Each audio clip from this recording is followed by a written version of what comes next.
Astaghfirullah. Lanjutkan kajian kita membahas tafsir dari surah Al-Baqarah dan masih masuk pada ayat ke-54. A'udzubillahi minasyaitonirrajim. Bismillahirrahmanirrahim. Wa idh atayna Musal kitaba wal furqana la'allakum tahtadun. Wa idh qala Musa liqaumihi ya qaumi innakum zalamtum anfusakum bittikhadikumul ijla fatubu ila bari'ikum faqtulu anfusakum dzalikum khairul lakum inda bari'ikum fataba 'alaikum innahu huwat tawwabur rahim. Wa idh qultum ya Musa lan nu'mina laka hatta narallaha jahra fa akhadhatkumus sa'iqatu wa antum tanzurun thumma ba'atsnakum min ba'di mautikum la'allakum tashkurun. Kemarin kita sudah sampai di sini. Secara global saya ulas kembali bahwa di antara nikmat Allah Subhanahu wa taala yang Allah anugerahkan kepada Bani Israel adalah diberikannya Taurat kepada mereka. Wa idh atayna Musal kitab, dan ingatlah ketika kami memberikan kepada Musa al-kitab, maksudnya Taurat. Wal furqan, dan yang dimaksud furqan di sini adalah mukjizat yang banyak yang Allah anugerahkan kepada Nabi Musa. Dan mukjizat itu disaksikan Bani Israel. Tetapi Allah berkehendak dengan Taurat dan mukjizat itu la'allakum tahtadun, agar kalian memperoleh petunjuk. Sebaliknya Bani Israel justru tidak mengambil petunjuk dari Taurat dan juga dari mukjizat yang Allah anugerahkan kepada mereka. Salah satu bentuknya adalah ketika mereka melakukan kesyirikan dengan menyembah patung anak sapi Samiri. Dan Allah Subhanahu wa taala katakan, wa idh qala Musa liqaumihi ya qaumi innakum zalamtum anfusakum bittikhadikumul ijla. Dan ingatlah ketika Musa berkata kepada kaumnya, wahai kaumku, kamu benar-benar telah menzalimi, maksudnya melakukan kesyirikan, karena tidak ada zalim yang lebih besar melebihi kesyirikan. Seperti ucapan Luqman Al-Hakim, ya bunayya la tusyrik billahi innasyirka la zulmun adzim. Wahai anakku, jangan melakukan kesyirikan, karena kesyirikan itu kezaliman yang sangat besar. Fatubu ila bari'ikum, maka bertobatlah kalian kepada pencipta kalian. Bagaimana bentuk tobatnya? Faqtulu anfusakum, bunuhlah diri-diri kalian. Dzalikum khairul lakum inda barikum, itu lebih baik bagi kalian. Fataba 'alaikum innahu huwat tawwabur rahim, dia akan menerima tobatmu, sungguh dialah yang maha penerima tobat lagi maha penyayang. Kemarin sudah dijelaskan bahwa ketika Nabi Musa alaihi salatu wassalam pulang mendapatkan Taurat, satu-satunya kitab yang ditulis oleh Allah Azza wa Jal, tiba-tiba kemudian Bani Israel murtad karena menyembah patung anak sapi yang dibentuk Samiri. Akhirnya mereka disuruh untuk bertobat, dan tobatnya dengan cara saling membunuh. Tetapi mereka tidak mau awalnya, kecuali setelah diancam dengan bukit Tur di atas kepala mereka, baru kemudian mau bertobat. Akhirnya 70.000 Bani Israel saling bunuh-membunuh, dan itu lebih baik bagi mereka. Lah orang-orang ini adalah orang-orang yang ditinggalkan Nabi Musa. Tetapi orang-orang yang ikut Nabi Musa sendiri, 12 orang pilihan, itu juga mereka kurang lebih perlakuannya kepada Nabi Musa alaihi salatu wasallam. Jadi yang ditinggalkan mereka musyrik, tetapi yang ikut Nabi Musa beda lagi. Maksiat mereka kepada Allah Azza wa Jalla. Bagaimana? Di sini dijelaskan. Wa idh qultum ya Musa lan nu'mina laka hatta narallaha jahra fa akhadhatkumus sa'iqatu wa antum tanzurun thumma ba'atsnakum min ba'di mautikum la'allakum tashkurun. Dan ingatlah ketika Musa berkata, dan ingatlah ketika kamu berkata kepada Musa, wahai Musa, kami tidak akan beriman kepadamu sebelum kami melihat Allah dengan jelas. Maka halilintar menyambar kalian sedang kalian menyaksikannya. Kemudian kami bangkitkan kalian setelah kalian mati agar kalian bersyukur. Begini ceritanya. Sampai di sini kemarin ceritanya. Jadi ketika Nabi Musa alaihi salatu wassalam meminta kepada Allah Subhanahu wa taala untuk dibuat undang-undang bagi Bani Israel, sama seperti kita Al-Quran undang-undang bagi kaum muslimin. Jadi Nabi Musa alaihi salatu wassalam membawa 12 orang pilihan, memang termasuk murid-murid khususnya Nabi Musa, diajak oleh Nabi Musa. Kemudian setelah dekat dengan Bukit Tur, maka mereka meminta kepada Nabi Musa alaihi salatu wassalam bahwa mereka tidak mau hanya mendapatkan hasil saja. Maksudnya bukan hanya sekedar Musa mendapatkan Taurat kemudian mereka membacanya dan melihatnya. Tidak mau hanya sebatas itu. Mereka ingin menyaksikan bagaimana Allah Subhanahu wa taala berjumpa dengan Nabi Musa. Terang-terangan Allah itu tampak di hadapan Nabi Musa dan mereka melihatnya. Dan ini kan sesuatu mustahil. Jangan lagi mereka. Nabi Musa pernah meminta kan sama. Nabi Musa pernah meminta kepada Allah Subhanahu wa taala agar Allah Subhanahu wa taala menampakkan dirinya kan. Tetapi Allah Subhanahu wa taala tidak menolak permintaan Musa, tetapi Allah hanya mengatakan lan tarani, engkau tidak bisa melihatku. Kemudian Allah Subhanahu wa taala mengatakan kepada Musa, walakin dur ilal jabal fa in istaqarra makanah fasawfa tarani.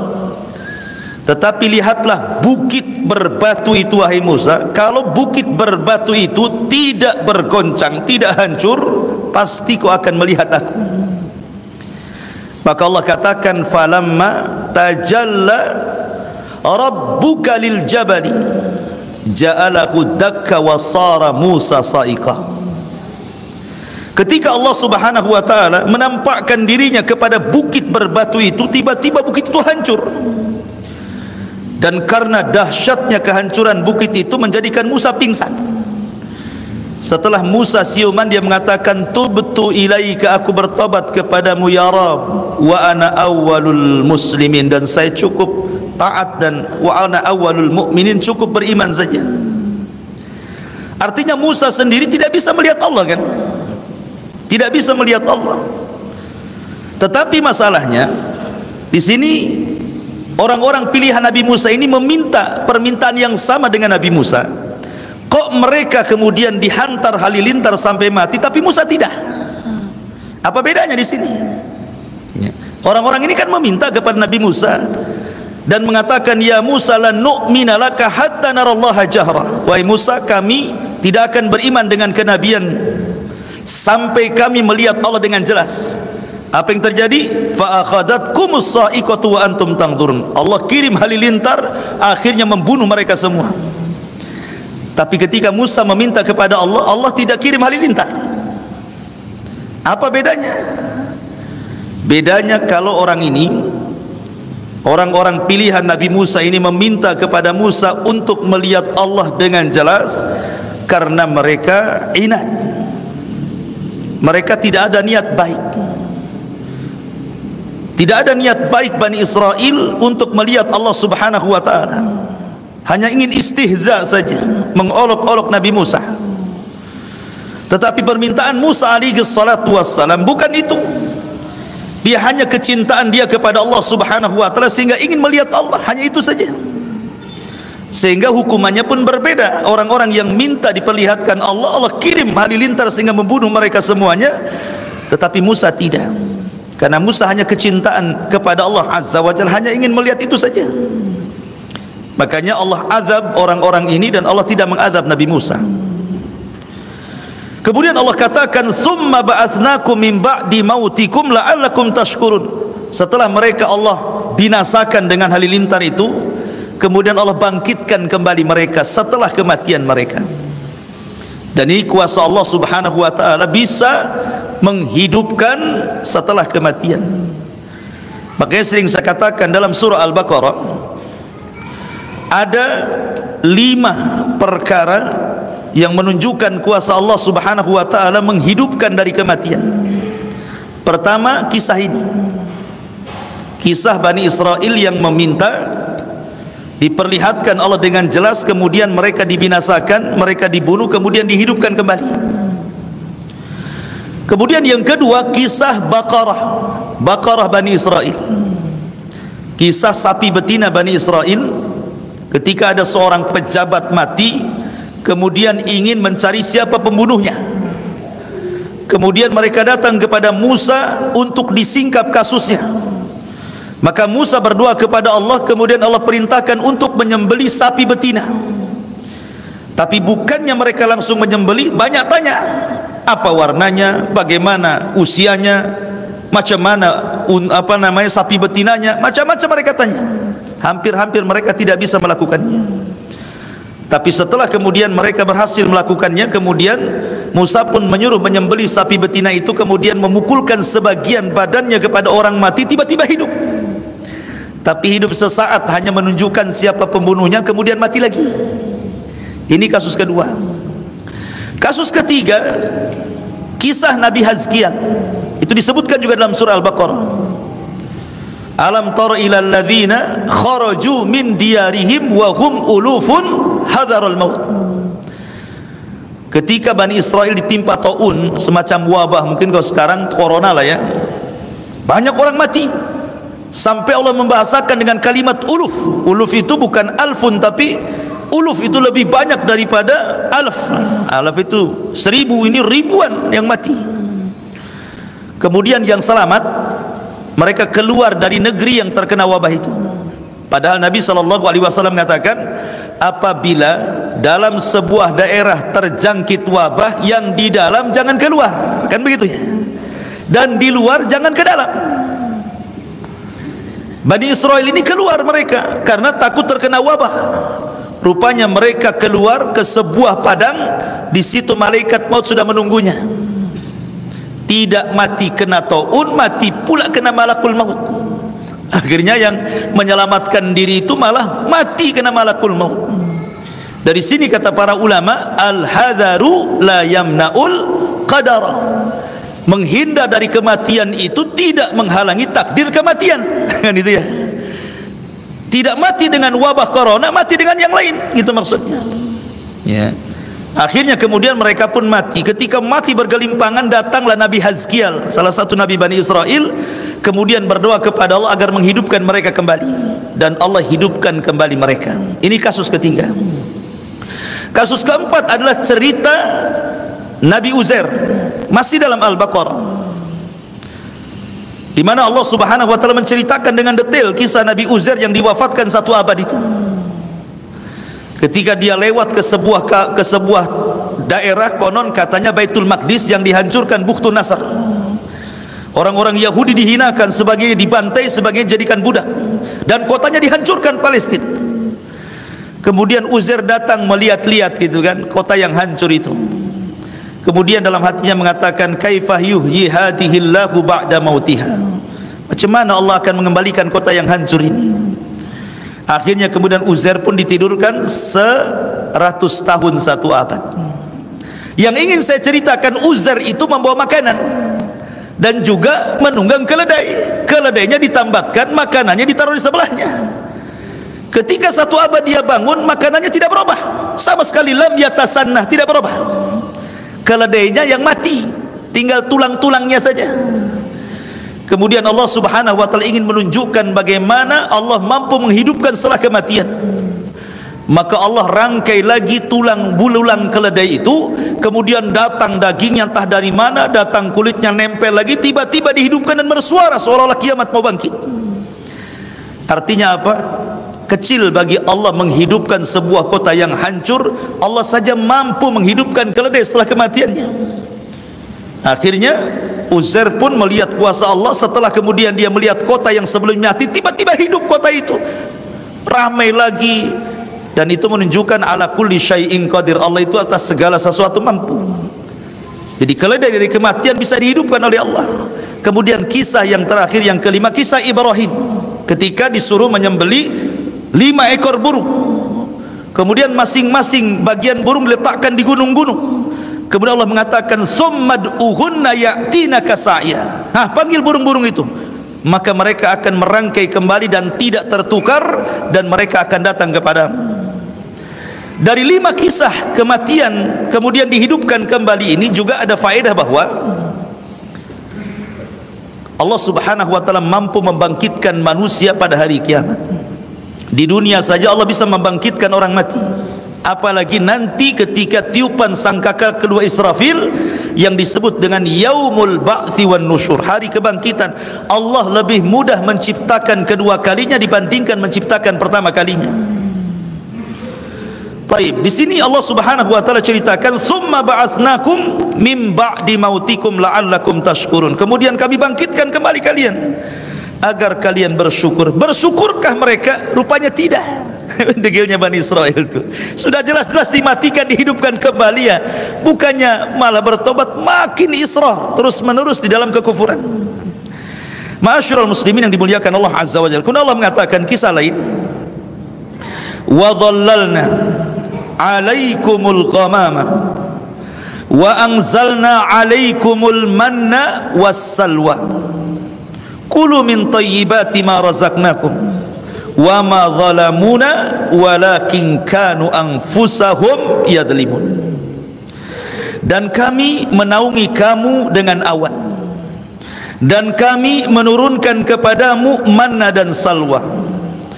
Makanlah dari manna dan salwa itu rizki yang baik dari Allah yang telah kami berikan kepada kalian. Maka tidak mendolimi, mereka tidak mendolimi kami, tetapi justru mereka lah yang mendolimi diri mereka sendiri. Ma'asyiral muslimin yang dimuliakan Allah Subhanahu wa taala, di sini ada kisah menarik.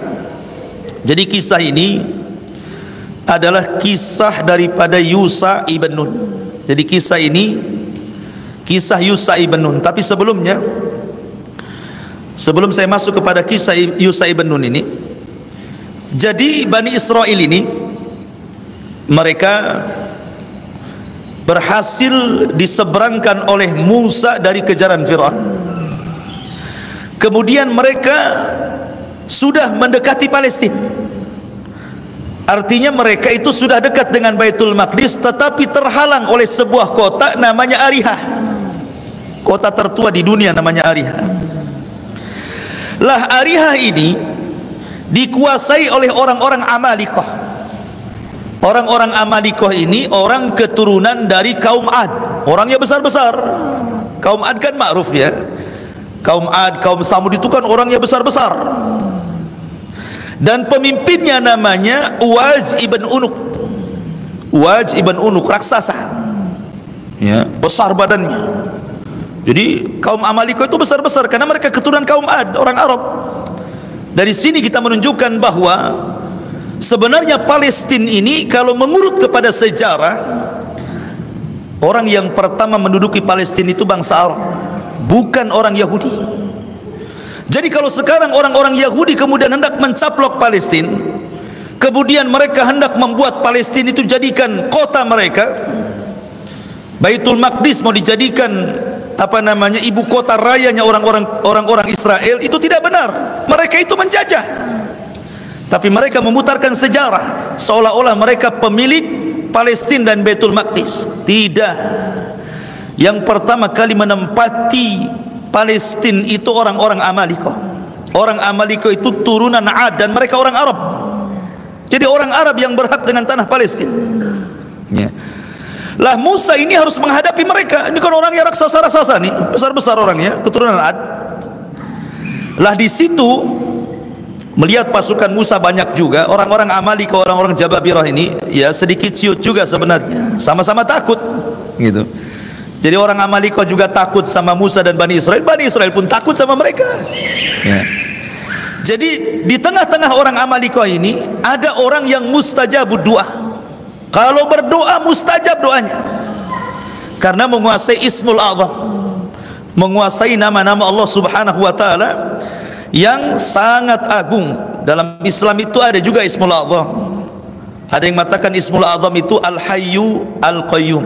Ada juga yang mengatakan Allah dan macam-macam. Yang jelas Allah sembunyikan di antara 99 nama mana Ismul A'zam tidak tahu kita. Karena itu pernah ditanyakan oleh sahabat kepada Ummul Mukmin Aisyah radhiyallahu anha. Wahai Aisyah, Ismul A'zam dalam Asmaul Husna itu mana? Yang mana satu? Ar-Rahman ka, Ar-Rahim ka, Ar-Razzaq ka, Al-Ghafur ka, Al-Hayyu Al-Qayyum? Yang mana satu? Sebab gini, kalau kita tahu itu Ismul A'zam, tentu kita mudah berdoa, karena siapapun yang menggunakan Ismul A'zam dalam doa mustajab doanya. Aisyah radhiyallahu anha hanya mengisyaratkan dengan membuat semacam perbandingan dengan Lailatul Qadar. Sebagaimana Lailatul Qadar disembunyikan oleh Allah Azza wa Jal, kita tidak tahu Lailatul Qadar itu malam apa, malam keberapa kan? Rasul hanya menunjukkan 10 akhir Ramadan. Bisa 21, bisa 23, bisa 25, 27, 29, wallahu alam. Di malam mana? Nah, sebagaimana Allah sembunyikan Lailatul Qadar di 10 akhir Ramadan, begitu juga Ismul A'zam, nama yang agung dalam 99 nama itu, yang satu yang mana satu tidak tahu.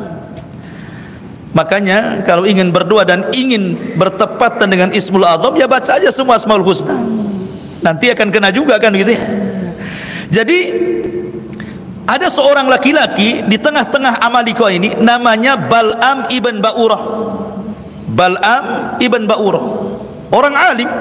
Konon katanya dia salah satu dari muridnya Nabi Musa yang disuruh berdakwah di Amalika ini. Wallahu alam.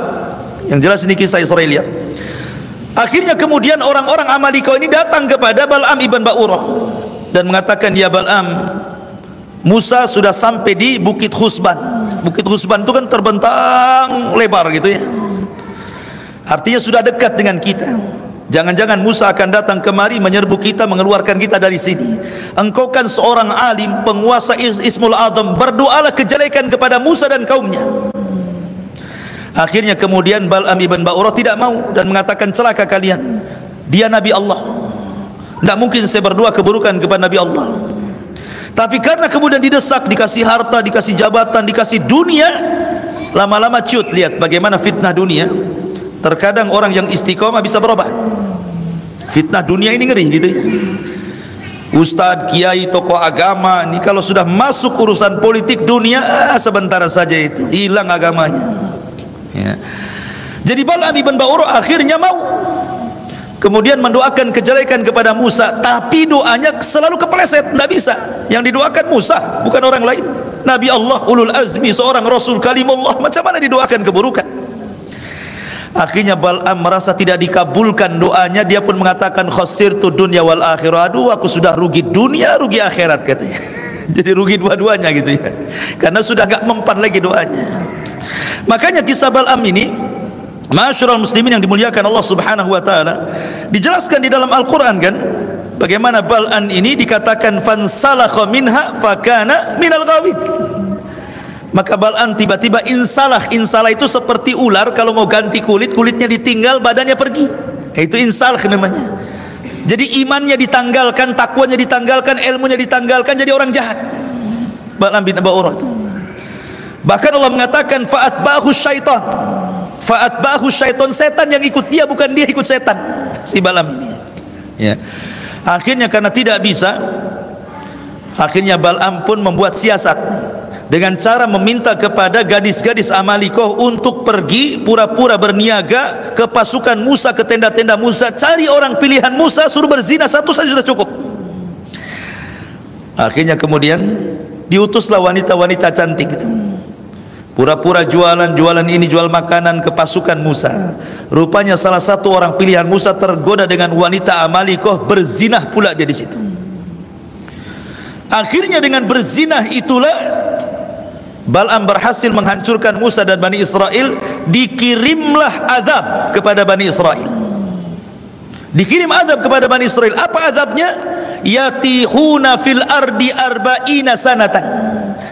Mereka dibuat linglung di negeri linglung. Mereka tinggal di padang pasir tapi tidak bisa keluar dari padang pasir.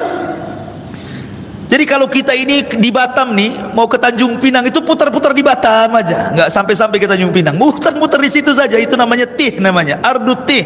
Saya bahasakan dengan bumi linglung, nggak bisa keluar dari situ. Pokoknya mau kemana saja balik lagi ke situ. Bukan setahun 2 tahun, arba'ina sanatan, 40 tahun mereka tidak bisa keluar dari situ. Gara-gara satu maksiat menghancurkan satu negara. Satu yang salah semua kena. Wattaqu fitnatan la tusibanna alladzina zalamu minkum khassa. Takutlah kepada fitnah yang kalau Allah timpakan bukan hanya orang zalim saja yang terkena, orang baik pun terkena imbasnya. Makanya pentingnya al-amru bil ma'ruf wan nahyu anil munkar. Ajak manusia kepada kebaikan, cegah juga kemungkarannya. Ya. Karena mengajak manusia kepada kebaikan gampang, tapi mencegah dari kemungkaran ini yang susah. Ayo solat gampang, tapi untuk memperingatkan orang ini menyelisih sunnah, orang ini jatuh kepada syirik, itu agak berat tuh. Tetapi begitulah asas Islam dibangun di atas 2 perkara. Ajak manusia kepada kebaikan, cegah juga kemungkarannya. Ya. Lah ketika mereka di linglung itulah Nabi Musa alaihi salatu wassalam mengutus nuqaba Bani Israel. 12 pilihan Nabi Musa diutus untuk mengintai. Lah salah satu yang terlibat dalam pengintaian itu adalah Yusha ibn Nun. Nah, di sini ceritanya dimulai. Salah satu dari orang pilihan itu adalah Yusha ibn Nun. Rupanya ma'asyiral muslimin yang dimuliakan Allah Azza wa Jalla, setelah diutus oleh Musa untuk mengintai kekuatan orang-orang Amalikoh yang berada di negeri Ariha itu, ketika melihat kaum yang gede-gede badannya, raksasa-raksasa gitu ya, kemudian yang 12 ini pulang. Yang 10 sudah diperingatkan Nabi Musa, jangan bercerita tentang pasukan Amalikoh yang gede-gede, nanti Bani Israel ciut, nggak mau melawan. Ngapain kita ngelawan raksasa kan gitu ya, nengok aja udah takut apalagi perang gitu. Musa mengatakan jangan cerita, jangan disebarkan, karena Allah Subhanahu wa taala sudah mewahyukan kepadaku kita akan menang perang. Sebenarnya Musa sudah meyakinkan kita menang perang, tapi jangan disebarkan, nanti akan mengalami ketakutan orang-orang ini. Akhirnya kemudian yang 10 orang kurang ajar pula, malah diberitahu kepada keluarganya, pamannya, ponaannya, akhirnya akan menyebar ya kan. Takutlah Bani Israel jadinya. Hanya 2 orang yang disebutkan dalam sejarah Bani Israel. Pertama Yusha ibn Nun, dia betul-betul nurut apa kata Nabi Musa, tidak menyebarkan ya. Yusha ibn Nun. Kemudian yang satunya namanya siapa lupa, pokoknya salah satunya Yusha ibn Nun, dan satu lagi, dua-duanya tidak mau bercerita. Dan ini Allah Subhanahu wa taala firmankan, qala rajulani minal ladina yakhafuna an'amallahu alaihima. Berkata 2 orang yang tidak menyebarkan itu, Yusha ibn Nun dan juga satunya Kalib ibn Yufanna, ya namanya Kalib ibn Yufanna dan Yusha ibn Nun. Qala rajulani, berkata 2 orang minal ladina yakhafuna, keduanya orang-orang yang takut. Ada yang mengatakan takut kepada orang-orang Amalikoh sehingga menyembunyikan, karena Musa jangan disebarkan kasus mereka, kisah-kisah mereka, nanti Bani Israel takut. Udkhulu alaihimul bab fa idza dakhaltumuhu fa innakum ghalibun. Maka Musa mengatakan, nanti kau bisa menyerang mereka dari arah pintunya, dan kalau kalian masuk ke negeri mereka kalian akan menang. Wa 'alallahi fatawakkalu in kuntum mu'minin. Maka kepada Allah bertawakal kalau kalian benar-benar beriman. Artinya Musa sudah menjanjikan kita akan menang. Tapi yang 10 orang ini malah disebar-sebar ke sana kemari. Lah sebab itulah ketika Musa mengajak mereka berperang, apa kata mereka? Mereka mengatakan, idhab anta wa rabbuka faqatila innaha huna qaidun. Musa, kami sudah tahu orang-orang Amaliko seperti apa, badannya gede-gede. Kalau engkau ingin perang, silahkan berangkat, ajak Tuhanmu perang berdua, kami duduk-duduk nonton siapa yang menang siapa yang kalah, katanya. Lihat Bani Israel kan, karena sudah tahu kekuatannya. Jadi mereka minta kepada Nabi Musa, kalau kau mau perang ajak kami perang. Enggak. Kau perang sana berdua, ajak Tuhanmu, kami duduk-duduk kita nonton. Nanti siapa yang kalah, siapa yang menang, nanti kita akan bergerak, katanya. La haula wala quwata illa billah. Bani Israel seperti itu sikap mereka kepada nabinya. Makanya akhirnya Nabi Musa alaihi salatu wassalam tidak bisa merebutkan kota itu, sampai akhirnya Musa pun wafat di negeri itu, Harun juga wafat di negeri itu. Dan sebelum wafat itulah Musa berpesan kepada Yusha ibn Nun, karena dia di antara dua orang yang nurut kepada Nabi Musa. Dan Yusha ibn Nun adalah salah satu di Quran, memang tidak banyak diceritakan, hanya dalam satu ayat Yusha ibn Nun itu. Ketika Allah Subhanahu wa taala mengatakan, wa idh qala Musa li fatahu, ketika Musa berkata kepada pembantunya ketika hendak mencari Khidir. Ulama tafsir mengatakan li fatahu, pembantunya di sini maksudnya Yusha ibn Nun.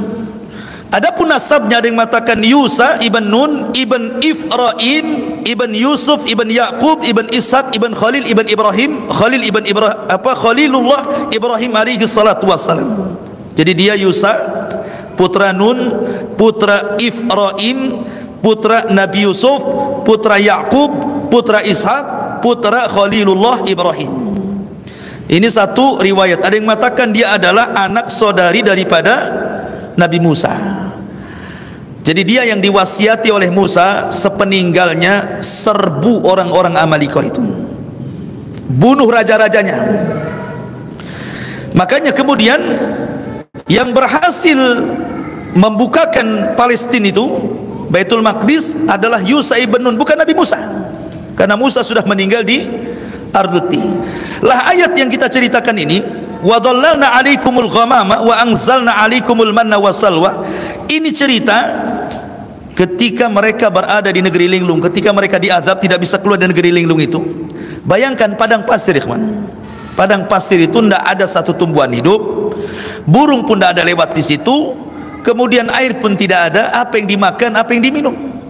Mereka juga tidak bisa bernaung di sebuah pohon, mereka kepanasan. Akhirnya kemudian mereka mengatakan kepada Musa alaihi salatu wassalam, aina ta'am ya Musa, di mana makanan wahai Musa, kita tidak ada makanan, ya. Maka kemudian Allah Subhanahu wa taala memberikan kepada mereka makanan yang namanya manna dan salwa. Apa itu manna? Manna itu ditumbuhkan satu pohon, ya. Kemudian ada buahnya, dan buah itu mengeluarkan air dan rasanya sama dengan madu. Adapun salwa itu burung. Jadi Allah Subhanahu wa taala kirim burung banyak-banyak dan mudah ditangkap, ya, mudah ditangkap, disembelih, kemudian mereka makan, dibakar, ya. Jadi setiap hari seperti itu. Jadi kalau mereka makan kapan saja, mau siang, mau pagi, mau sore, mau malam, tinggal metik, tinggal nangkap burung, tidak perlu dijerat gitu ya, tinggal disembelih, dibakar, dimakan. Bayangkan, mereka tidak perlu lelah, tidak perlu capek nyari rizki, nyari uang untuk beli makanan. Makanan sudah ada di hadapan mereka. Dan ini nikmat yang Allah anugerahkan kepada Bani Israel. Kemudian mereka mengatakan, "Taib ya Musa, ini makanan sudah ada daging burung, sudah ada buah yang rasanya kayak madu gitu ya. Aina syarab, lalu di mana minuman?" Maka kemudian Musa pun oleh Allah Subhanahu wa taala disuruh untuk memukulkan tongkatnya. Tiba-tiba ketika dipungkulkan ke batu, keluarlah 12 mata air. Kenapa mesti 12? Ketika Musa memukulkan lautan, 12 jalan. Ketika kemudian memukulkan batu, 12 air mata air. Ya, karena Bani Israel satu kabilah dengan kabilahnya itu tidak akur. suka perang gitu ya. Maka mereka dibuat sendiri-sendiri oleh Nabi Musa. Nah, mata air kamu sebelah sana. Oh, kamu kabilah Ruben sana, kabilah Samun di sana, kabilah Lawi di sana, kabilah Yahuda di sana, kabilah Zabulun di sana, kabilah Yasakir di sana gitu ya. Kabilah siapa lagi? Jad, kabilah Ashir, kabilah Yusuf, kabilah Binyamin, kabilah Naftali, kabilah Dan gitu ya. Jadi 12 kabilah ini disendiri-sendirikan tuh. Jadi supaya tidak saling rebutan. Coba nikmat mana lagi? Fabi ayyi ala'i rabbikuma tukadziban. Nikmat mana lagi yang kalian dustakan? Makanan tinggal ngambil, minuman tinggal minum gitu ya. Itu nikmat Allah. Makanya Allah Subhanahu wa taala kemudian menjelaskan bagaimana itu nikmat besar. Kemudian mereka mengatakan, ya Musa, ainal ghamam? Kita ini enggak ada rumah, enggak ada tenda. Ini matahari terik panas ini katanya. Gimana caranya supaya kita tidak panas? Permintaan Bani Israel ini aneh-aneh. Maka Musa meminta kepada Allah untuk dinaungi. Fadhallalna alaikumul ghamam. Datang awan. Akhirnya mereka sudah tidak panas lagi. Dengan adanya awan, matahari di balik awan, dah enggak panas sudah. Walaupun tidak ada rumah, tidak panas.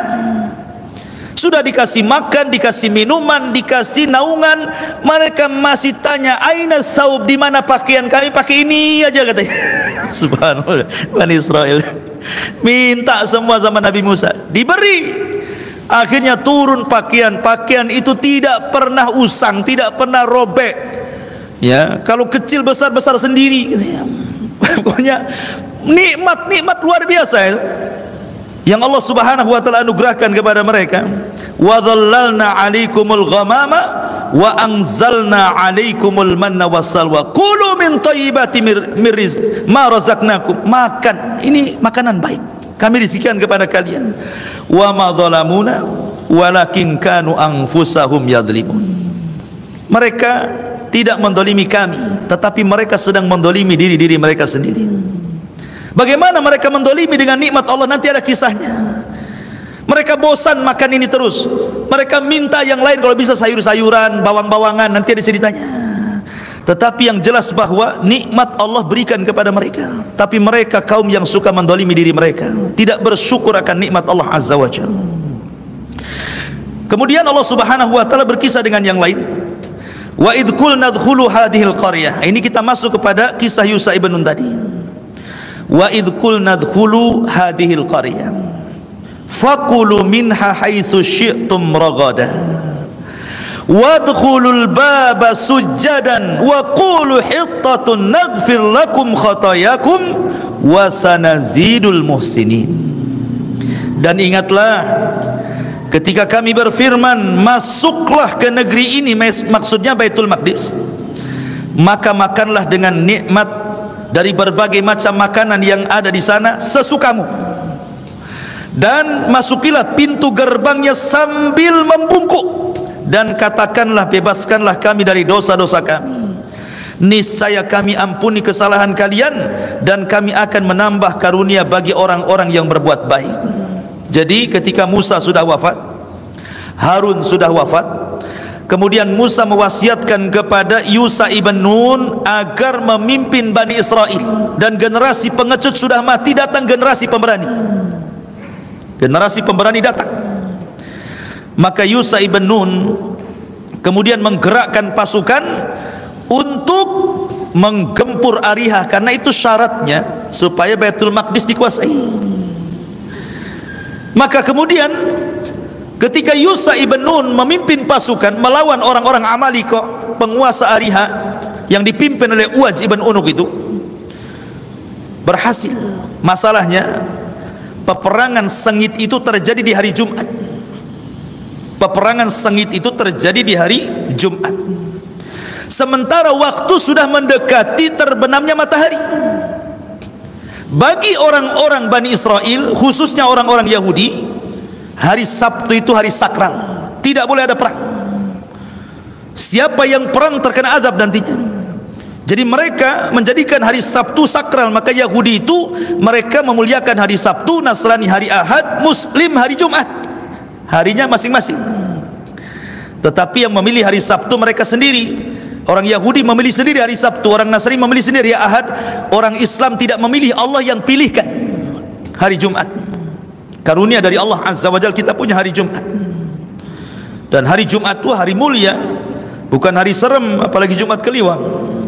Ya, Jumat itu hari mulia, hari Id setiap minggu kita. Jadi ketika melihat matahari sudah mau tenggelam, kok perang nggak dimenang-menangkan nih? Gimana ceritanya nih? Maka Yusha ibn Nun meminta kepada Allah Azza wa Jalla untuk menghentikan matahari. Makanya Yusha ibn Nun mengatakan kepada matahari, "Hei matahari, anti ma'murah wa ana ma'mur." Engkau diperintah Allah, aku juga sama diperintah Allah. Tapi tolong jangan kau terbenam dahulu sampai perang ini kami menangkan. Tiba-tiba matahari berhenti, tidak jadi tenggelam. Disinilah mukjizat Yusha ibn Nun mampu menghentikan matahari. Makanya Nabi SAW mengatakan kepada Yusha ibn Nun, tidak ada satu manusia pun yang mampu menghentikan matahari kecuali kepada Yusha ibn Nun, kata Nabi. Itu mukjizatnya. Mukjizat Yusha ibn Nun itu bisa menghentikan matahari. Dia matahari nggak tenggelam sampai akhirnya perang menang, baru tenggelam mataharinya. Gitu ya. Masuk hari Sabtu, berarti sudah tidak ada larangan berperang lagi. Ya, sudah selesai perangnya kan? Berarti sudah harus berhenti, tidak boleh perang lagi. Alhamdulillah sudah menang perangnya. Maka raja-raja Amalika yang bekerja sama dengan Bal'am ibn Ba'urah semua dibantai oleh Yusha ibn Nun, sehingga Arihah dikuasai oleh Bani Israel di bawah kekuasaan Yusha ibn Nun. Lah dari Arihah ke Baitul Maqdis sudah dekat, maka Baitul Maqdis pun kemudian dikuasai. Lah sebelum masuk ke Baitul Maqdis, di sini cerita dimulai. Wa id kul nadkhulu hadhil qaryah. Dan ingatlah ketika kami firmankan masuklah ke negeri ini, maksudnya Baitul Maqdis. Fakulu minha haitsu syi'tum ragadan. Di negeri itu kaya, banyak makanan, banyak minuman. Kalian sudah sengsara di negeri ini, di negeri linglung, susah mau cari makan, susah mau minum enak. Negeri itu negeri kaya, makanan apa saja ada, kalian tinggal makan. Syaratnya dua. Yusha ibn Nun meminta Bani Israel cuma dua syarat. Ya. Pertama, wadkhulul baba sujjadan. Pertama mereka disuruh sujud. Maksud sujud di sini bukan sujud yang kita ma'ruf, maksudnya disuruh merendahkan diri, menunduk sedikit supaya merasa syukur kepada Allah. Allah sudah membukakan Baitul Maqdis kepada mereka. Setelah bergenerasi baru mereka yang bisa berhasil membuka Baitul Maqdis. Disuruh bersyukur dengan cara khudu. Sujud itu artinya khudu, merendahkan diri kepada Allah, bersyukur kepada Allah Azza wa Jalla. Dari sini perbuatan, disuruh untuk melakukan sujud, ini perbuatan. Yang kedua, perkataan, wa qulu hittatun, dan katakanlah hittah. Hittah itu artinya, ya Allah ampuni dosa-dosa kami. Allahumma khutta lana khatayana, ya Allah ampunilah dosa-dosa kami. Tapi dua-duanya ditentang oleh Bani Israel. Pertama disuruh sujud, nunduk tidak mau, malah mereka berbalik, berjalan nungging. Kurang ajar nggak tuh? Kata Yusha ibn Nun, suruh nunduk malah berbalik, nungging pula dia ke belakang. Satu. Yang kedua disuruh membaca hittah, malah mereka mengganti hintah. Hintah itu artinya gandum. Maksudnya hintah itu perkataan, ya Allah beri makan kami. Disuruh mengucap ya Allah ampuni dosa kami, malah diganti ya Allah beri makan kami. Bani Israel kan, disuruh maju nunduk malah nungging, disuruh ngomong ya Allah ampuni dosa, ya Allah mana makanan, katanya. Itulah Bani Israel. Makanya Allah mengatakan naghfir lakum khotoyakum wa sanazil. Kalau kalian melakukan dua syarat ini, kami akan ampun dosa kalian, kami tambah kebaikan kalian. Tapi Bani Israel ini memang kurang ajar ya. Sudah Baitul Maqdis, capek-capek mereka mengalahkan Arihah dengan Amalikohnya, kemudian membebaskan Baitul Maqdis dengan mudah. Ini kan bersyukur karena mereka sudah sulit hidupnya di negeri linglung, itu sudah sulit. Nah, sekarang mereka dihadapkan dengan kekayaan yang luar biasa. Tiba-tiba apa? Tiba-tiba mereka pun mendolimi diri mereka. Allah katakan fabaddalal ladzina zalamu qaulan ghairal ladzi qila lahum fa anzalna 'alal ladzina zalamu rijzan minas sama'i bima kanu yafsukun. Lalu orang-orang yang zalim menggantikan perintah dengan perintah lain. Disuruh hittah dibaca hintah, disuruh ya Allah ampuni dosaku malah ya Allah mana makanan. Makanya fa anzalna 'alal ladzina zalamu, Allah turunkan kepada orang-orang yang berbuat zalim rijzan, maksudnya azab. Minas sama, Allah turunkan dari langit azab. Apa azabnya? Seketika Allah kirim penyakit taun. Allah sebar wabah taun, 70.000 mati. Ketika mereka tidak mau melaksanakan dua perkara ini, langsung total Allah mengirim taun. Mati semua bergelimpangan 70.000 orang tuh. Makanya Allah mengatakan bima kanu yafsukun, karena mereka berbuat fasik, tidak menjalankan perintah nabinya, justru bermaksiat kepada nabinya. Makanya ciri khas Bani Israel yang sekarang ada pada orang-orang Yahudi, fariqan kadzabtum wa fariqan taqtulun. Sebagian kalian mendustakan para nabi, sebagian kalian membunuh para nabi. Karena ribuan Bani Israel banyak membunuh ribuan para nabi, mendustakan syariatnya, seperti kasus ini. Ya, ma'asyiral muslimin yang dimuliakan Allah Subhanahu wa taala. Kemudian pada ayat 60-nya balik lagi cerita kepada negeri linglung. Wa idistasqa Musa liqaumihi faqul nadrib bi asakal hajar fanfajarat min husnata asyrata aynan qad alima kullu unasim masyrabahum kulu washrabu min rizqillahi wa la ta'thaw fil ardi mufsidin. Dan ingatlah ketika Musa memohon air untuk kaumnya, lalu kami berfirman, pukullah batu itu dengan tongkatmu, maka memancarlah daripadanya 12 mata air. Setiap suku telah mengetahui tempat minumnya masing-masing. Makanlah dan minumlah dari rizki yang diberikan Allah, dan janganlah kamu melakukan kejahatan di bumi dengan berbuat kerusakan. Tetapi nikmat yang besar, air itu nikmat yang besar, ikhwan.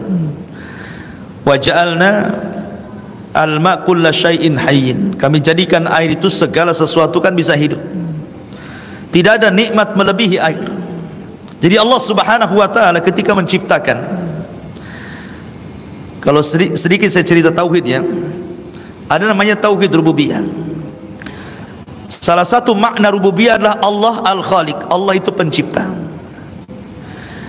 Dan ketika Allah menciptakan makhluk itu ada dua. Pertama, Allah menciptakan yang disebut dengan usulul khalqi, namanya usulul khalqi. Kemudian ada furu'ul khalqi. Apa sih usulul khalqi dengan furu'ul khalqi itu? Usulul khalqi itu maksudnya Allah menciptakan asal makhluk dulu. Asal makhluk apa? Pertama Allah ciptakan arsy. Yang kedua Allah ciptakan air, di bawah arsy ada air.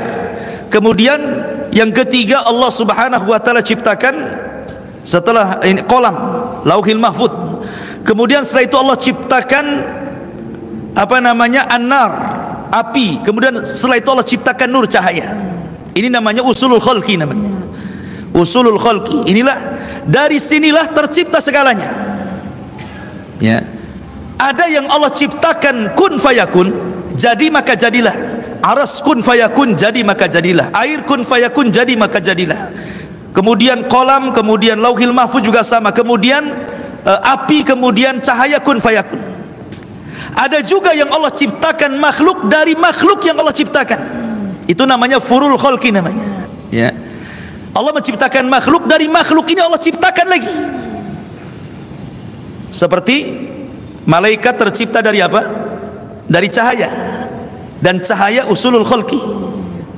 Kemudian jin diciptakan dari api. Kemudian manusia diciptakan dari air. Air, api, kemudian cahaya sebelumnya sudah Allah ciptakan. Ini namanya usulul khalqi, ya. Namanya Allah menciptakan usulul khalqi dengan kun fayakun. Baru dari penciptaan ini Allah ciptakan lagi. Ya. Seperti bumi. Bumi ini Allah ciptakan dari air yang mengeras. Ya, dengan tanah, kemudian jadilah bumi. Kemudian juga sorga dan neraka, sorga dari cahaya, kemudian neraka juga dari api, gitu ya. Artinya bahwa yang menentukan banyak ciptaan adalah air, karena bumi tercipta dari air, Jin juga anak turunannya tercipta, binatang-binatang, tumbuh-tumbuhan tercipta dari air, termasuk juga manusia tercipta dari air. Makanya air itu segala sesuatu bisa hidup gitu ya, karena airnya segala sesuatu bisa hidup. Jadi nikmat Allah Subhanahu wa taala luar biasa dengan air ini. Lah Bani Israel di saat mereka haus diberikan air kan luar biasa. Orang tidak minum bisa mati sebentar saja, tapi orang tidak makan masih lama matinya. Ya, makanya Allah ini berikan nikmat yang luar biasa. Wa idistasqa Musa liqaumihi faqul nadrib bi'asakal hajar. Maka ketika Musa istisqa, minta hujan kepada Allah. Dari sini disyariatkan bagi umat Islam kalau sedang paceklik tidak ada hujan maka disuruh salat istisqa. Ada pula ilmuwan dari mana, Turki itu dari mana, tidak perlu salat istisqa katanya, itu enggak ngaruh kepada hujan. Payah orang ini gitu ya, tidak yakin dengan Allah Azza wa Jalla. Jadi ini syariat istisqa. Sejak zaman para nabi dulu ada istisqa, termasuk di zaman Rasulullah SAW ada istisqa, dan jadi syariat namanya salat istisqa. Dulu Nabi Sulaiman juga istisqa, kemudian Nabi Musa juga istisqa, kemudian di zaman Umar bin Khattab juga istisqa, datang kepada Abbas untuk mengimami salat kemudian berdoa turun hujan, ya kan? Maka Bani Israel meminta air kepada Nabi Musa, maka Musa memperlihatkan mukjizatnya. Bayangkan mata mereka melihat bagaimana Musa memukulkan batu tiba-tiba keluar air, dan itu nikmat dari Allah, mereka diberikan nabi yang luar biasa. Kemudian Allah Subhanahu wa taala ingatkan, kulu washrabu min rizqillah, makan minum dari rezeki Allah, wala ta'tsaw fil ardi mufsidin, jangan kalian melakukan kerusakan. Tapi apakah Bani Israel bersyukur? Rupanya tidak. Perhatikan nih, ini ayat terakhir baru kita tanya jawab. Mereka sudah diberikan makanan manna dan salwa, mereka sudah diberikan minuman, mereka sudah diberikan naungan, mereka sudah diberikan apa? Diberikan pakaian. Tiba-tiba mereka mengatakan kepada Musa, wa idh qultum ya Musa lan nasbiru ala ta'amin wahid fad'u lana rabbaka yukhrij lana mimma tumbitul ardu min baqliha wa kithaiha wa fumiha wa adasiha wa basaliha qala atastabdiluna alladhi huwa adna billadhi huwa khairun ihbitu misra fa inna lakum ma sa'altum wa dhuribat alaihimudz dhillatu wal maskanatu wa ba'u bi ghadabin minallah dzalika bi annahum kanu yakfuruna bi ayatillahi wa yaqtuluna an-nabiyina bighairi haqq dzalika bima asaw wa kanu ya'tadun. Dan ingatlah ketika kamu berkata, wahai Musa, kami sudah bosan dengan makanan manna dan salwa ini, ya, kami tidak tahan hanya makan ini saja, minum ini saja gitu ya. Maka mohonlah kepada Tuhanmu agar kami, di sini lihat suul adabnya, mereka menganggap bahwa Allah itu Tuhannya Musa saja. Harusnya kan mereka mengatakan fad'u lana rabbana, ini rabbaka kan, itu suul adab itu namanya. Berdoalah kepada Tuhanmu, seolah Tuhannya itu Tuhan Musa saja, bukan Tuhan mereka gitu ya. Berdoalah Musa kepada Tuhanmu katanya, agar kami diberikan makanan lain, jangan ini saja kan. Itu apa makanannya? Diberi makanan yang ditumbuhkan dari bumi seperti sayur mayur, mentimun, bawang putih, kacang adas, bawang merah gitu. Bayangkan coba, ini makanan manna dan salwa ini datang dari Allah, itu makanan lezat. Lezat Allah yang kasih dari langit, tidak perlu nanam, tidak perlu nyari uang, tidak perlu beli, tidak perlu ada. Tiba-tiba mau yang lain, maunya itu yang sayur-sayuran, mentimunan yang ada bawang putihnya, kacang adasnya, bawang merahnya, ya kayak lalapan jadinya. Mau minta yang lalapan pecel lele gitu mungkin gitu. Maunya itu yang kayak gini-gini. Lah kata Musa, kalau kalian pengen itu, bitu Misra, itu banyak tumbuh di tempat di mana-mana. Kau tinggal ke kota sebelah itu banyak itu. Tapi manna dan salwa kalian tidak akan dapat satu dunia. Itu makanan dari Allah, makan lezat. Ya. Akhirnya karena permintaan mereka mendesak kepada Nabi Musa, Allah cabut nikmat, Allah hilangkan manna, Allah hilangkan salwa, Allah hilangkan makanan-makanan lezat, Allah angkat lagi ke langit. Kemudian mereka pun menjadi miskin lagi, makan lalapan. Nggak ada lagi daging-dagingan mereka makan, nggak ada lagi madu-maduan. Akhirnya mereka makan kacang-kacangan. Makanya Allah mengatakan, ya, ketika mereka mengatakan agar dia memberi kami apa yang ditumbuhkan bumi seperti sayur mayur, mentimun, bawang putih, kacang adas, bawang merah, Musa menjawab, apakah kalian meminta sesuatu yang buruk sebagai ganti dari sesuatu yang baik? Bodoh kalian ini makanan lezat, kalian pula cari makanan yang tidak lezat. Kalau hanya itu, pergilah kalian ke kota sebelah, pasti kamu akan dapat makanan itu. Gara-gara itulah akhirnya apa? Wa dzuribat alaihimudz zillatu wal maskanatu wa ba'u bighadabim minallah. Kemudian mereka ditimpa kenistaan, kemiskinan, dan mereka kembali mendapatkan murka dari Allah. Hidupnya sengsara lagi. Dicabut makanan, dicabut minuman, dicabut awan, kemudian susah pula mereka hidup, air sudah mulai sedikit, pokoknya dibuat miskin oleh Allah. Harusnya mereka ketika diberikan nikmat itu kan, la in syakartum la azidannakum wa la in kafartum inna adzabi lasyadid, kan itu.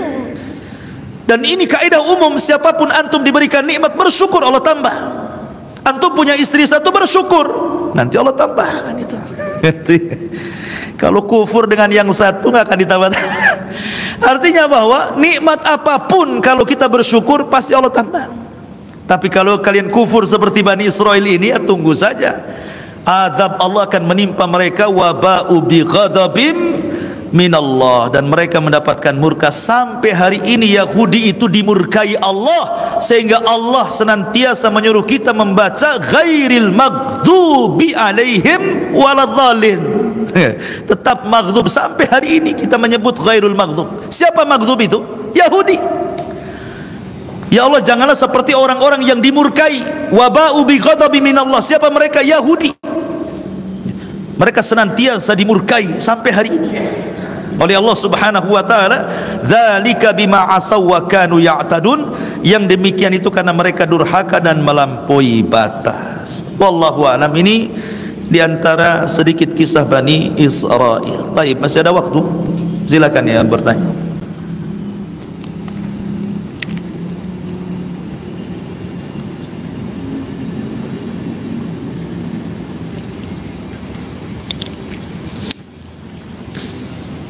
Enggak ada? Alhamdulillah. Ya. Waalaikumsalam.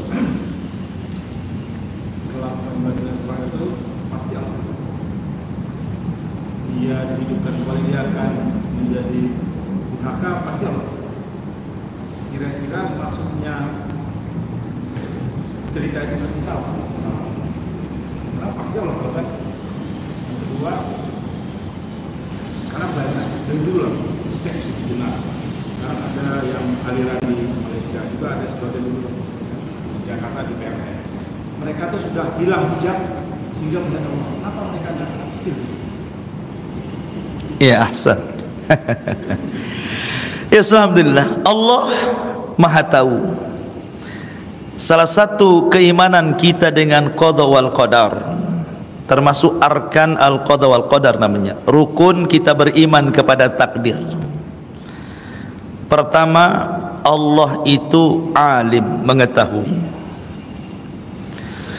Kemudian sebagian pengetahuannya Allah catat, itu yang kedua, di Lauhil Mahfuz. Kemudian yang dicatat, yang ketiga, Allah ciptakan apa yang dicatatnya. Kemudian yang keempat, ketika Allah menciptakan tidak lepas dari kehendaknya. Itu namanya arkan qada wal qadar. Allah mengetahui, setelah Allah mengetahui, Allah catat sebagian ilmunya, tidak semuanya di Lauhil Mahfuz. Kemudian Allah ciptakan apa yang dicatatnya. Ketika menciptakan itu atas kehendak Allah.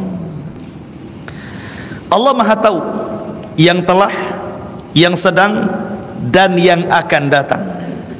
Dan Allah Maha tahu kepada sesuatu yang mustahil terjadi. Kalau terjadi Allah tahu. Itu yang keempat. Yang pertama, Allah Maha tahu kepada yang telah terjadi, satu. Kepada yang sedang terjadi, dua. Kepada yang akan terjadi, tiga. Kepada yang mustahil terjadi, kalau terjadi Allah tahu. Contohnya, Allah mengatakan lau adu kalau mereka kembali ke dunia, la'adu limanuhu anhu. La'adu limanuhu anhu. Kalau orang-orang kafir yang masuk neraka itu dikembalikan ke dunia, niscaya mereka akan melakukan kekafiran lagi. Orang dibangkitkan dari neraka ke bumi kan mustahil. Mana bisa orang masuk neraka dikebumikan lagi? Ya tidak mungkin lah dikekalkan di neraka. Tapi kalau seandainya Allah ciptakan lagi bumi, kemudian orang yang ahli neraka dari orang kafir itu dikembalikan lagi ke bumi, pasti kufur lagi. Gitu maksudnya. Itu artinya Allah Maha tahu sesuatu yang mustahil terjadi, kalau terjadi Allah tahu. Nah, gitu maksudnya ya. Jadi ini namanya arkan al-qada wal qadar. Allah tahu. Makanya Allah Subhanahu wa taala itu menciptakan al-makruh, sesuatu yang buruk. Allah juga menciptakan al-khair, sesuatu yang baik. Supaya apa? Menjadi ibtila. Ibtila itu ujian bagi manusia. Tidak ada sesuatu yang Allah ciptakan baik yang baik atau yang buruk kecuali ada hikmah di baliknya. Kenapa Allah ciptakan iblis? Kenapa Allah ciptakan Abu Jahal? Kenapa Allah ciptakan Fir'aun? Ada hikmah di situ, ada ibtila namanya ya. Kita untuk ujian. Ada seseorang yang melihat kura-kura. Dia bertanya, ya buat apa Allah ciptakan kura-kura kayak gini? Ya. Akhirnya kemudian setelah ngomong begitu, digigit dia sama kura-kura. Kemudian tetanus, hampir diamputasi. Datang ke dokter. Kemudian kata dokter, ini harus dipotong, ini racunnya sudah nyebar kemana-mana. Tapi kalau ingin kau selamat, nggak diamputasi, ada obatnya. Obatnya apa dok? Ayo kita cari binatang, kau makan dagingnya, mudah-mudahan itu bisa menghilangkan virusnya. Dicarilah, rupanya ketemu dengan kura-kura yang menggigitnya. Ini obatnya katanya. Ini obatmu di sini katanya. Tangkap dia, sembelih dia, makan. Itu nanti ada macam-macam bakteri yang bisa matikan itu. Baru dia ngomong, untuk apa Allah ciptakan ini? Tahu-tahu dia pula obatnya dari situ. Dia baru tahu kan? Rupanya itu jawabannya. Di situ jawabannya. Terkadang kita kepatuk ular, rupanya dari bisa ular pula kita ini. Contoh corona. Itu juga vaksin itu dari virus juga, dari corona juga kan, untuk mengobati coronanya itu. Artinya nggak jauh-jauh obatnya juga di situ. Jangan bilang ini kenapa Allah ciptakan ini, jangan bilang gitu. Karena ada hikmah di balik itu. Salah satu hikmahnya adalah ibtilah, untuk menguji manusia. Ya, kenapa ada setan? Kenapa ada Abu Jahal? Kalau tidak ada setan, tidak ada Abu Jahal, tidak ada Firaun, tidak ada surga, tidak ada neraka masalahnya. Makanya hanya untuk ibtila, ujian. Allah sudah tahu Bani Israel akan seperti itu, tapi kenapa Allah biarkan? Salah satunya untuk ibrah, karena Allah itu maha tahu. Tetapi ketika Bani Israel kemudian mereka itu akan kembali berbuat jahat, dimatikan kemudian balik lagi, itu bukan kehendak Allah, itu kehendak dirinya. Karena dia diberikan begini loh. Contoh ya, ini Abu Jahal dicatat kafir, mati kafir oleh Allah Azza wa Jalla, Lauhil Mahfuz. Allah catat. Kemudian Abu Jahal betul-betul kufur. Apakah Abu Jahal kufur karena ikut catatan? Bukan. Bukan dia kufur karena ikut catatan. Kalau dia kufur karena ikut catatan, Allah zalim. Allah mencatat Abu Jahal kufur, kemudian dia kufur, Allah masukkan neraka. Zalim Allah di situ. Ya kan? Bukan. Abu Jahal kufur bukan karena catatan. Abu Jahal kufur karena kehendak dia. Kemudian Allah catat. Itu maksudnya.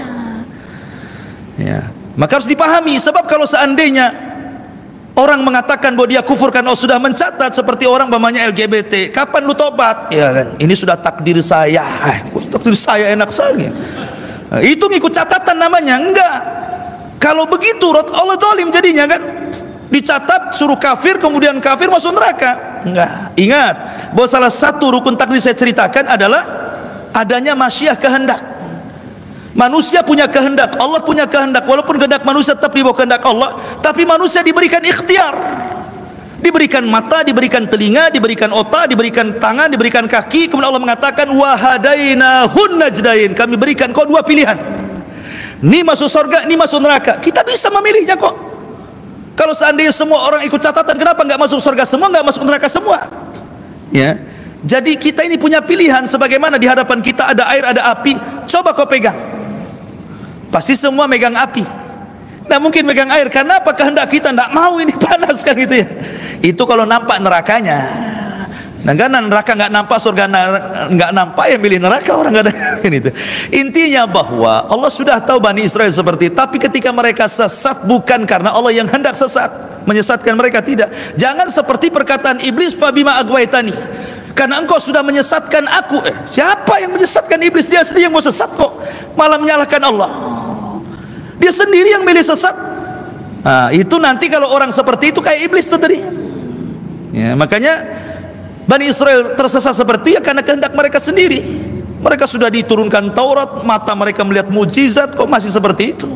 Kemudian yang kedua, ibarah bagi umat-umat sebelumnya, setelahnya, bahwa maksiat yang dilakukan umat setelahnya serta azab yang akan ditimpakan pun itu warisan dari umat terdahulu.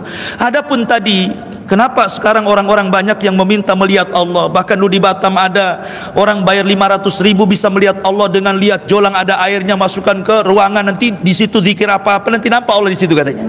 Ingat dulu kasusnya di Batam? Di Batam itu kasusnya itu tahun berapa? Saya lupa tuh. 500.000 bisa melihat Allah. Oh, mantap tuh. Tangkap polisi. Jadi, tapi kenapa nggak disambar? Disinilah pertanyaannya. Kenapa tidak seperti Bani Israel? Fa akhadhathumus sa'iqatu wa antum tanzurun. Kenapa mereka tidak disambar halilintar, dimatikan saja? Karena Allah Subhanahu wa taala ketika mengutus Nabi sallallahu alaihi wasallam, di antara rahmat, wa ma arsalnaka illa rahmatan lil alamin, di antara rahmat diutusnya Nabi bagi orang-orang kafir, tidak diazab sebagaimana azab umat terdahulu. Itulah permintaannya. Jadi umat sekarang walaupun menentang Allah, menentang Nabinya, tidak akan diazab seperti umat yang dulu pernah diazab ya. Makanya kenapa diutusnya Nabi itu rahmat bagi semesta alam, bukan bagi umat Islam saja. Orang kafir pun merasakan rahmat itu, tapi mereka tidak sadar, bahkan mendustakan Nabi Allah Muhammad sallallahu alaihi wasallam. Itu masalahnya. Itu jawabannya, mungkin kurang lebih seperti itulah. Baik, cukup. Subhanakallahumma bihamdika asyhadu an la ilaha illa anta astaghfiruka wa atubu ilaik. Allahu ta'ala alam. Assalamualaikum warahmatullahi wabarakatuh.